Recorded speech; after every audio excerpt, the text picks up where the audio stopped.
Welcome to My Stable Relationship, an equestrian performance podcast where we will deep dive into the mindset and management challenges of ourselves and of our peers. Our discussions will allow you to learn from experts, encourage you to set audacious goals, overcome challenges, and develop actionable plans. Ready? Let's do this.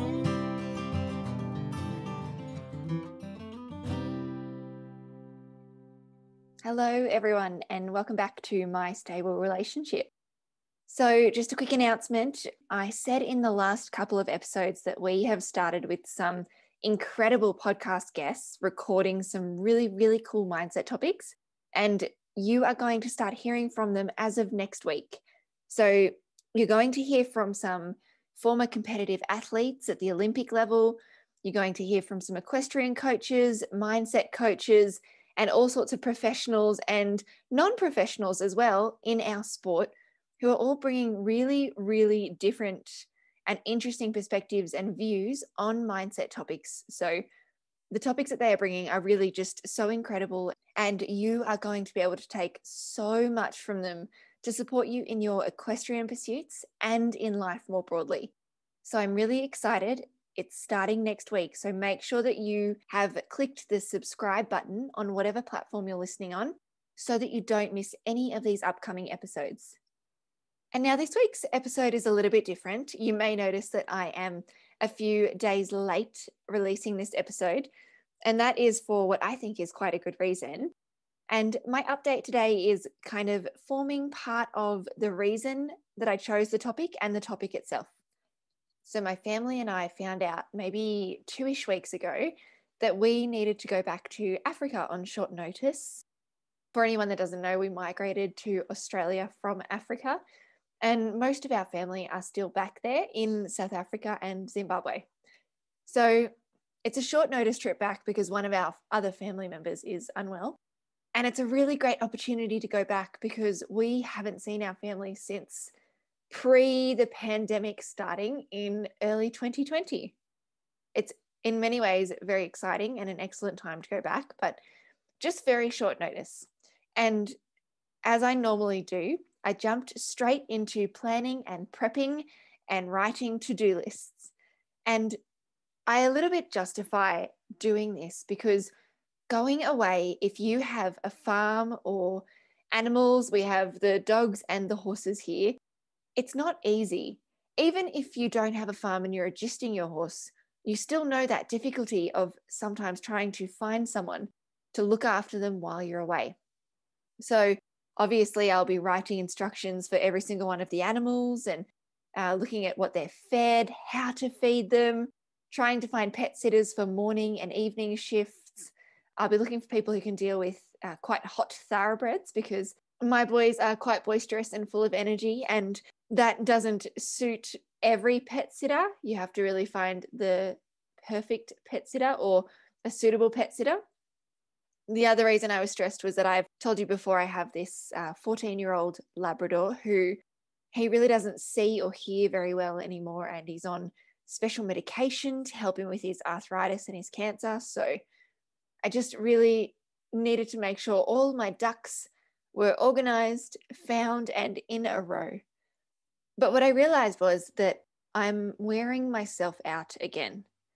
And I'm sure you know this feeling. Do you ever get to the end of the day and your to-do list has gotten longer rather than shorter? Because that is me currently. And I realize what I've done is I've defaulted back into my tendency, which is to be a human doing, not a human being. And then what happens is my body tells me that I've done this to myself, normally by getting sick. And I don't mean like COVID sick, but I mean like exhausted and run down and a sore throat, losing my voice, a bit of a headache, kind of like when we were at school or when your children were at school. Children would always get sick during the holidays, right after their exam period. Or like equestrians who come back after a big show run or a long time away competing in the circuits, and then they get sick. It's like they've been running in such an elevated state for so long that their body doesn't cope anymore. And that's what I found myself doing. So I am now 4 days out from getting on a plane back to Africa. I still need to organize a pet sitter for my horses. My dogs are sorted, but I've got a to-do list that is longer than me if I was to roll it out. And I know that I'm not going to get through it all. So I had to take a step back. And that's why today's topic is about being intentional, not just productive. And that's really what I'm doing, right? I'm defaulting to productivity, but I'm not including any intentionality into what I'm doing. And that's what I want to dive into today. So first, I just wanted to define productive. And you know that I love these definitions. But did you know that the definition of productive is two options? Number one, having the quality or power of producing, especially in abundance. And number two, productive is where we measure the output per unit of input. And I thought to myself, well, this is really interesting because this doesn't really apply to humans. This applies to production, manufacturing lines, or machines, right? So then I looked at the synonyms. And the synonyms are effective, prolific, efficient, fertile, fruitful, prosperous, active, and profitable. And that's where I think we tick over the line. So what we're actually talking about here is this sense of toxic productivity, this sense of something that was defined for systems and services that we've placed back on ourselves as humans in culture. So toxic productivity is essentially an unhealthy desire to be productive at all times, at all costs. It's that need to go the extra mile, and it doesn't matter anymore whether you're at work or at home or with your horses, or even when it's not expected of you. It's that need to go the extra mile. And society tells us that productivity is a good thing. And for society, it is a good thing. Society has an obsession with productivity because we get things done and we get them done at all costs to benefit society. This has been like bred into us as we've grown up. We hear the word productive and we normally associate it as a positive. So let me give you a few examples. In the horse world, people used to come to me at the big dressage barn that I was at and they'd say, I cleaned 15 stables today. And I used to think, oh, geez, that's so good. I've only done 4. But no one has asked that person if they needed to clean all 15 stables or how their back is feeling after cleaning all 15 stables. As another example, let's talk about someone who gets up early and maybe they tell you that they've ridden 6 horses before 9 a.m. And you think, oh, that's so productive.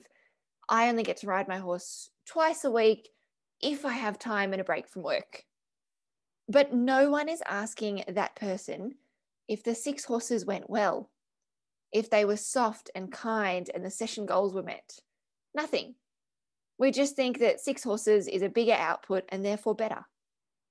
And on that note, another really great example that I see all the time is that people go to ride their horse because it's on their to-do list or their schedule, and because they say that they will ride 3 days a week. So I need you to think about, are you working your horse because it's on your list or your schedule? Or are you riding your horse or working your horse because you are training in a really clear way towards a goal? Going there and riding around in endless and mindless circles 3 days a week so that you can just check it off your to-do list is productive, certainly, but perhaps not positive. And don't get me wrong, productivity is sometimes a good thing. Our primitive brains really like being productive. It kind of occupies our brain space so that we don't have to think about other things, and checking things off our list feels good, at least in the short term. So we get a little burst of dopamine each time we check off that list. And I know some of you will know what I'm talking about. Every day when I work my horses, I still have this habit where I come inside to my schedule on my desk and I tick off their name on that day on the schedule. And it makes me feel like I have achieved something for the morning. So I don't want you to abandon the word productive altogether and sit there and do nothing. But the problem is not really productivity per se, but just the manner in which we pursue it. Here's some signs that your quest for productivity has maybe gone a little bit too far. You might be harming your health, like I just told you I was. You might be harming your human or your horse relationships. You might have difficulty staying still and you constantly feel like you should be doing something. You might have unrealistic expectations of yourself.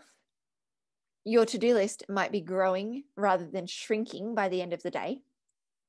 Your need to keep doing doesn't end once the task is done. You just switch to the next thing. You might think that rest is for the weak. And that's something that society has told us. That is like a societal quote that we have been taught. Rest is for the weak. So you might think that rest is for the weak, and you possibly apply that same theory to your horse. You might be burned out or anxious, or you feel fatigued, or you lack energy. Or on the opposite side, you might feel like you operate like the Energizer Bunny and then fall asleep on the couch at night. And you might end up doing things like snapping at the humans or the horses in your life because you feel like they're sabotaging your plan, sabotaging your schedule, anything like that. Or you might not go ride your horse, probably because you're feeling fatigued or you're lacking energy, but then you will beat yourself up for it later. And this leads me into why we need to be intentional, not just productive. So like I said at the start, productivity is a word that we use to describe crops or machines, things that we measure outcomes in terms of amount produced. And my friends, you are not an apple tree, as much as your horse may think you are, and you are not a machine. So we need to start coupling the word productivity with the word intentionality. And what does it mean to be intentional? So I looked up the definition for intentional again, because I do love those definitions. And intentional means that something is done on purpose and is deliberate. And I think the reason we need to couple being intentional with being productive is best illustrated with a few examples. So I'm going to run through a few for you now. So the first is that in this case, being productive is something like getting to the end of the day and having ticked off 10 things from your to-do list. But being intentional is getting to the end of that day, having ticked 2 things off your to-do list, and those 2 things are going to lead directly to the goal that you've set for yourself. And you will know that you saved yourself time not having to action 8 other things that weren't actually important. As another example, being productive is scheduling a time slot to ride your horse 3 times per week. Being intentional is knowing what you intend to achieve out of those rides, or maybe knowing that groundwork or lunging might better support your horse this week and planning your sessions to suit. Another one, being productive is insisting on working your horse for exactly 40 minutes per session. And that's what we all grew up with, right? That's certainly what we were taught when I was younger. 40 minutes appears to be this magic, perfect riding time. And I'm sure it's just because that is the time slot the riding schools had here. But being intentional is knowing that you're looking for a certain outcome or a certain response in your session. And that once you get that, you will end on a high note with your horse, no matter how short the session. Another one, being productive is driving an hour to the feed store after work to get hay for your horse. It was on the to-do list and you had scheduled in time to do it. Being intentional is calculating that you've got enough hay to get you to the weekend and knowing that your friend is actually going past the hay shop on the weekend so they can pick you up some instead.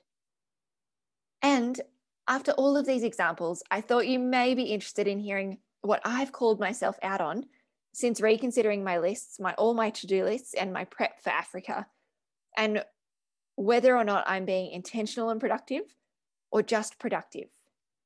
So on my list, I had a couple of things that I wanted to tell you about. The first is I wanted to cut all of my horses' tails before I went. So productive would be doing it because it was already on my to-do list and I wanted to make sure that they were fully cleaned, brushed out, and their tails were cut. Now that I'm being intentional, I can see that in the 2 weeks that I'm away overseas, freshly cut tails will not matter. So let me rather prioritize getting all of their hooves done instead. Another one on my list was there is a package coming from overseas for me I've ordered some new horse gear, and productive would have been doing what was on my to-do list, which was chasing up with the delivery company when they intend to deliver. Intentional is now I know that it doesn't matter when it will arrive, because there will be someone on my property the whole time in order to receive it. And I technically won't be using that horse gear anyway until I'm back. So letting someone else receive it and only seeing it when I'm back in 2 weeks doesn't matter. Another one from my list, we have been just redoing some fences in order for me to swap some of the paddocks around and just make sure that the horses can live outside the entire time that I'm away. And it meant that we had some old fencing wire rolled up, ready to go to the tip. So productive would be doing what's on my list and taking the fencing wire to the tip. But if I'm being intentional, I know that it doesn't matter whether the wire goes to the tip this week or in 3 weeks when I'm back. All that matters is that it's out of the way of the horses and it's up near the sheds ready to go. And I can action it at any time. And so maybe my time is better spent cleaning out the stables, or again, doing their hooves or grooming them or checking them for injuries so that the horses are better set up for while I'm away. Basically, what I'm saying is that I can use my time more wisely without burning myself out. But I need to constantly remind myself of that fact and remind myself that I'm not a robot and I can't just mindlessly create to-do lists that are as tall as me without thinking about the reason behind the things on there. And some of these will sound so obvious, but I promise you, your brain is doing the exact same thing to you. It will fixate on task lists and it will really tell you that you need to do every single thing on that list. And it's just not true. Let's talk about what you should do if you find yourself in this kind of race of productivity versus intentionality. So my actionable takeaway for you is the best way to start this is to allocate yourself some planning time for either the start of your day, start of your week, or the night before. So for example, I plan out my week. I find it easier to know like 5 days worth of what's happening. And I always plan that on a Sunday. I have clients who like to plan every day, but they will plan the night before. And all I want you to do in your planning time is think about, for the day or the week ahead, what is your single goal and why? And the why here is really so important because we need to be able to link it to your longer term goals so that you can see the importance and so that you know you're being intentional towards the goals. You're not just trying to randomly do things that come your way. Then once you've outlined your single goal for the day or the week and you know the why, I want you to think about how you will make that goal happen. Everything else that you have to do is just fluff. And yes, I can already hear some of you saying, but I have to take my kid to their cricket practice. I have to take my horse to the vet. It's not necessarily aligned with your goal. And I understand those are obligations and you need to account for those as well. But where you have assigned yourself tasks and it doesn't directly link to your goal, if you think hard enough and if you put this all down on paper and you spend that time being intentional at the start of your day or your week, you will be able to see that there is a significant number of those tasks that can be reallocated, delegated, moved elsewhere, removed totally, and it wouldn't matter. And the same goes with horses. So you can use this same actionable takeaway with your horse. Let's say that you use it to plan your sessions this week with your horses. Same thing. I want you to know what is your single goal for your session and why. How will you make that goal happen or set your horse up for success? And again, the why is so important so that you link it to your longer term goals and can see the importance. What I don't want you doing is going out there and riding trot circles for 45 minutes if you should be practicing your piaffe or your shoulder in or your half pass. You need to think about what those trot circles are bringing, doing, adding, or supporting or setting your horse up for. And it sounds so obvious again, but I catch so many of my clients in my performance coaching and in my equestrian coaching world that haven't allowed themselves the brain space or the scope to get into this level of detail and be intentional, not just productive. And if you would like to take this work further, then it's time to go to my calendar and sign up for my discovery calls. So these are free calls, kind of like a meet and greet, where you and I will get together and talk about your goals and how coaching can help you. You can book it directly into my calendar. The link is in the show notes, or message me through my website contact form or socials at Journey of Equine, and I will send you the link. Now, we all know that mindset impacts our horse training. Our horses pick up on our emotions and our feelings so easily. My goal with this podcast is to use this type of mindset and management work to help you more effectively rehabilitate or train your horse. We will balance your life inside and outside of the arena so that you can find your version of a stable relationship. And with that, I just want to say thank you for tuning in today. Please subscribe to the podcast on whichever platform you're listening on so that you don't miss any of the future episodes, particularly because our guest episodes are starting next week. You can also follow along on the socials at Journey of Equine. All of the links are in the show notes. And with that, I just want to say have a wonderful week, everyone, and I will speak to you soon. Thank you so much for listening. My goal is to help you more effectively train or rehabilitate your horse by focusing on your mindset and management, both inside and outside of the arena. If this sounds like something you'd like one-on-one help with, or if you'd like to follow along for more, come and join me on Instagram or Facebook at Journey of Equine. The links will be in the show notes. Have a great week, everyone.